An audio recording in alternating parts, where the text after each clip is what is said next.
Yun, no? Hello mga kaberks, mga kalingap, pagpalang araw po sa inyong lahat yan mga kaberks, mga kalingap, saan man kayo sa dako ng mundo, sa mga oras na ito, mapagpalang araw, umaga, gabi, tanghali, anong oras man yan sa inyo, naway nasa mabuting kalagayan ng bawat isa, at tayo ay gagawa ng ating konting komento, bagamat na huli na, at medyo malamig na, ay magbibigay tayo ng ating komento, kasi dito sa mga nakapost ay para po ito doon sa mga nasangkot, lalo na kay Ria, no? Na kung saan ay nagsimula doon sa kanyang pag-post na para daw sa gobyerno, mga politiko, no? Pero siyempre, alam naman natin, dahil yun nga, humingi siya ng sorry, no? Kung ikaw ay gumawa ng kasalanan at yung pinapatungkulan ay hindi naman yung tao na yan, so hindi ka hihingi ng sorry, di ba? So yan yung bigyan natin komento. Bago ang lahat, shoutout muna sa ating founder ng Kalingap, Kuya Bal, at Tina, at Kalingap Rab, maging sa kanyang may bahay na si Jack Tapia Matubang.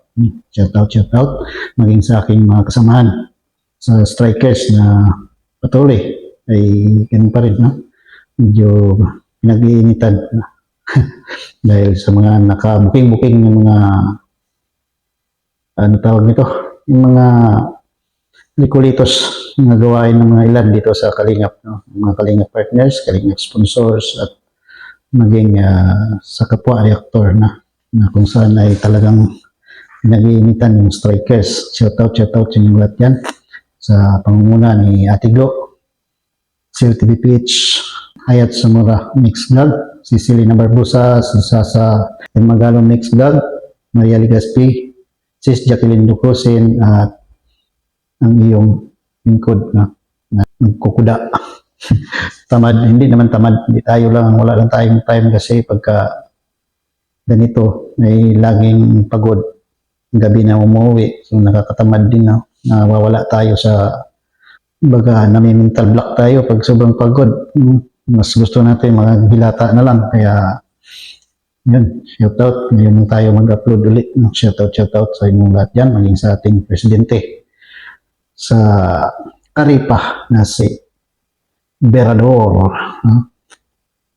Shoutout sa inyo, Boss Berador. Ako po ay magbigay dito komento, no? Dito sa nag-post na kung saan ay actually marami na dito, reaction kasi kahapon pa ito no?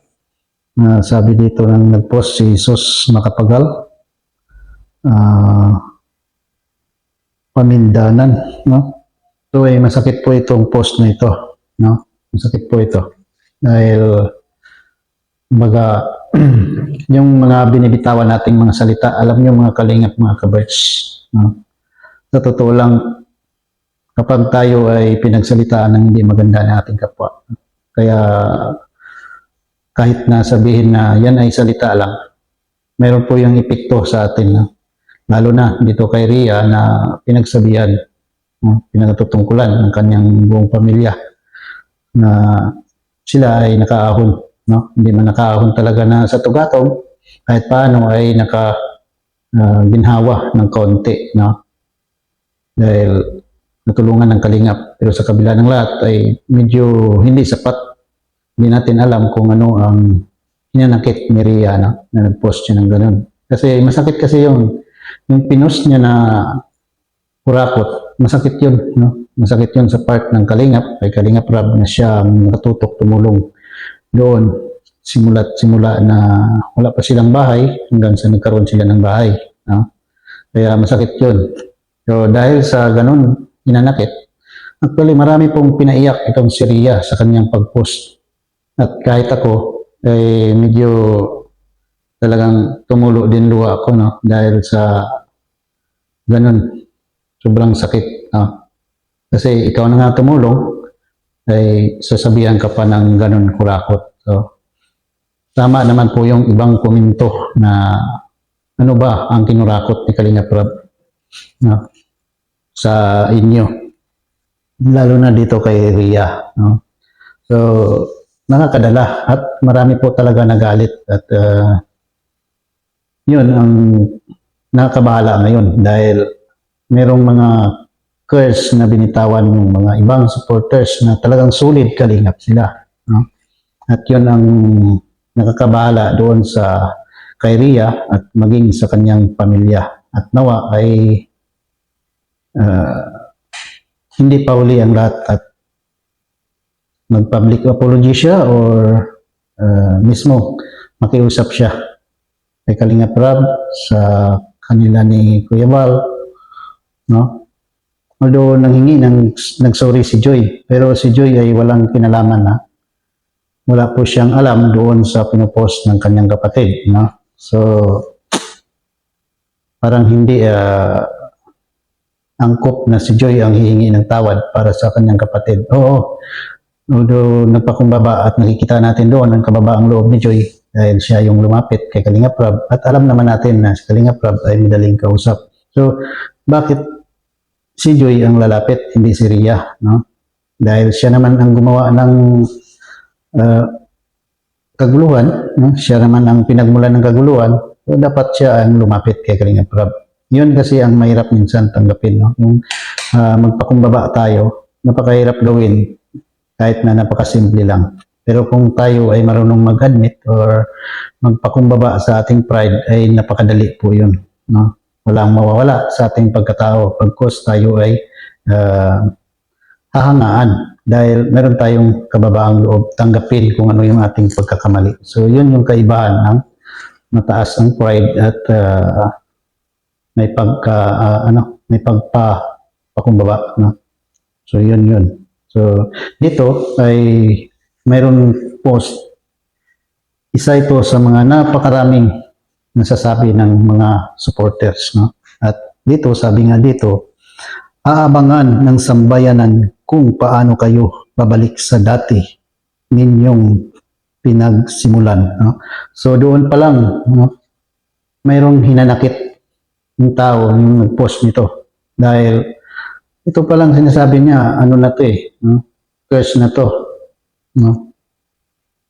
Walang pagpapala na binitawan ito dito sa post niya ito. So, mabigat ito, no? Kasi yun ang sinasabi na ng Bible, kasi itong mga tao na ito ay alam ko napapalibutan naman ito ng mga tao na mahilig maggamit ng Panginoon, no? Alam na alam nila ito na dapat ay maging maingat sa pagbitiw ng mga pananalita, no? So hindi nila nasabihan yun si Ria. Hindi yata nila nabigyan ng advice ito na magdahan-dahan dahil once na makapagbitaw ka ng salita ay mayroon niyang katapat, no? Kasi mabigat mabigat yung binitawan niya, sabihan kang kurakot, so hindi maganda yun, no? Doon sa mga tao na kung nasulsulan man siya o nadala man siya ng emosyon. Kaya nga ako mga kaberks, mga kalingap, kapag ako ay medyo mataas ng aking emosyon, medyo mainit ang ulo ko o nagagalit ako, hindi ako nagsasalita, hindi talaga ako basta nagsasalita. Tahimik lang ako kasi alam ko, minsan kasi makakapagsalita ka ng hindi maganda, once kasi na mabitawan mo na yung salita, hindi mo na pwedeng bawiin yun no? Kapag binoise out mo na yung salita, hindi na maibabalik yun, no? Hindi mo na yan makakain uli na buti kung lang yan, yung kanin na mainit na luwa mo, no? Hindi yun Once kasi na pagsalita mo na yan or nabitawan mo na, mahirap na, hindi mo na mababawi yun. So, ganun din yun ng epekto, no? Kagaya nito, nagsalita, gumanti siya, no? Doon sa sobrang galit niya, hindi niya na-control, no? Nagsalita siya dito na curse ito doon sa pamilya, no? So, dahil sa kagagawan ng napakasimpleng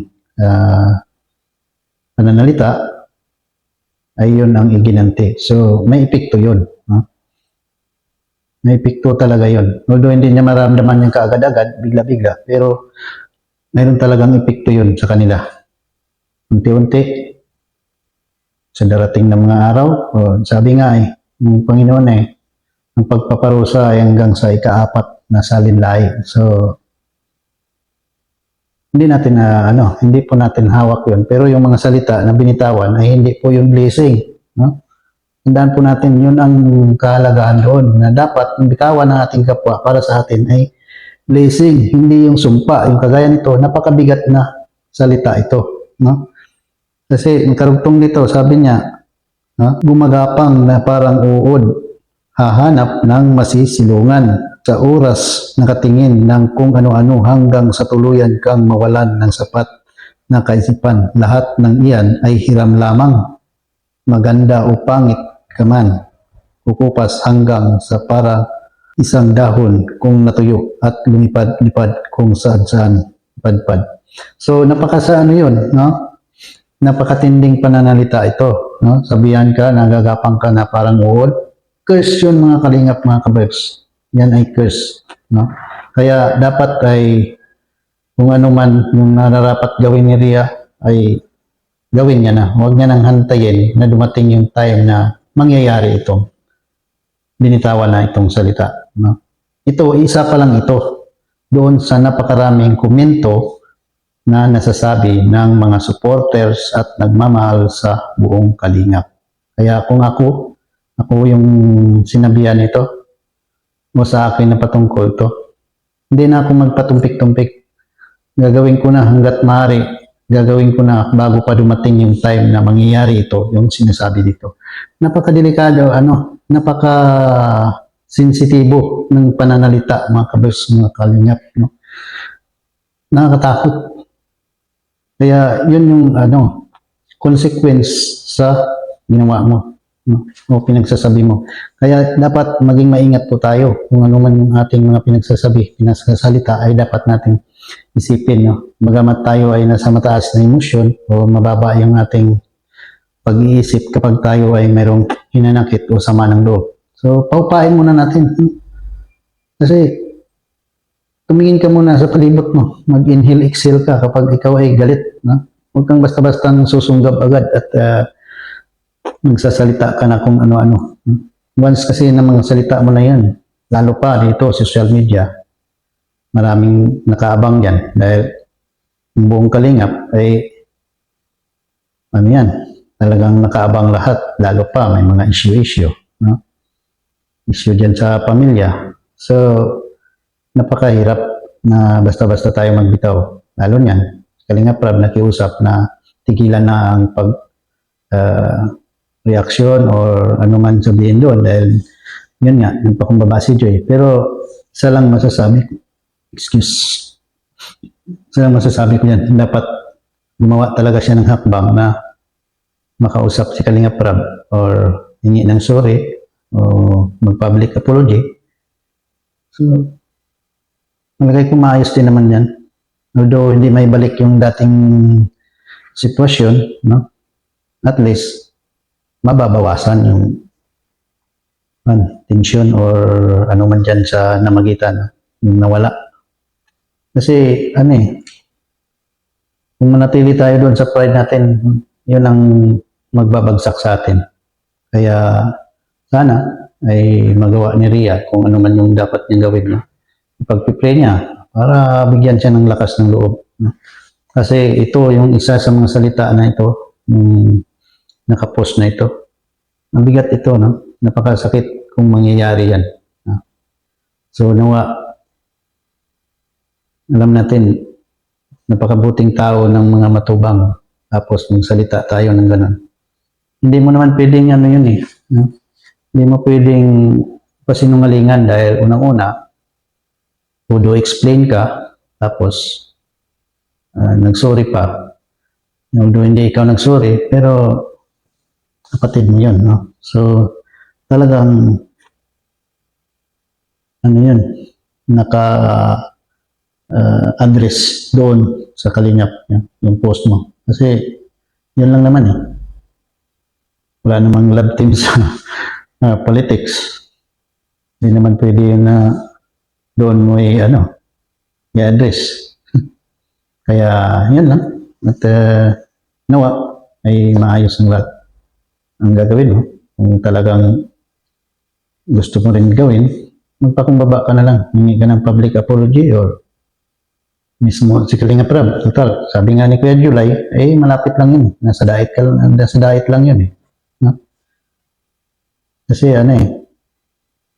hindi mo masisi yung mga tao kung talagang batikusin ka. Dahil yun talaga, ginawa mo. So, yun lang. At salamat. At shout out sa inyong lahat. Patuloy nating suportahan ang Kalingap, Kuya Bal, ang kanyang mga movies upload at premiere. Kalingap Prab, mga family vlogs niya. Dahil sa mga love team ngayon ay medyo post mo na. Kaya marami naman tayong mapapanood dyan, mga vlogs nila, no? Sa Kalingap Tahanan, nandyan, marami mga dyan. Kaya tuloy natin suportahan. Salamat din sa mga Kalingap partners, sponsors na walang sawang tumutulong sa Kalingap. At shout out sa inyong lahat. Kaya bye, God bless, and Jesus loves you.